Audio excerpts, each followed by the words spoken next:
has certainly come back faster than we anticipated. So says Lamborghini chairman and CEO Stefan Winkelmann, with a smile painted across his chiseled jaw, in explanation of the remarkable, trend-bucking sales growth of his employer.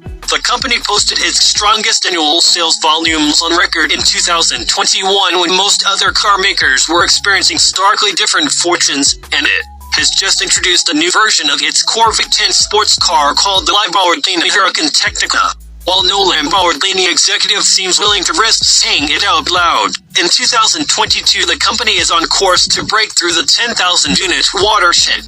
If it does, its business will have grown from roughly a third of the size of the longtime rival Ferrari to be almost a match for it in volume terms. At least, in less than a decade. It's quite the coup, and there's a much-teased, all-electric, fourth Lamborghini showroom model still to come. Let us not forget that. But we perhaps to remember, when ex-Ferrari boss Luca di Montezemolo warned against the risks of growing beyond a sustainable business base for supercar makers, because doing so might dilute exclusivity and bring about painful cuts during economically tough times. It wasn't that long ago.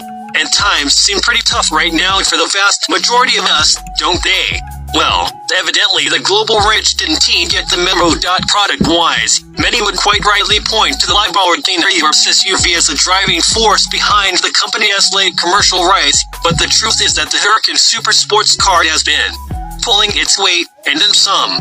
The company's mid-engine models are doing twice the volume today that they were 5 years ago. In the era of the headline hybridization of key rivals, this mid-engine V10 exotic may feel more and more like some throwback mist with every passing month, and it's certainly in its dotage.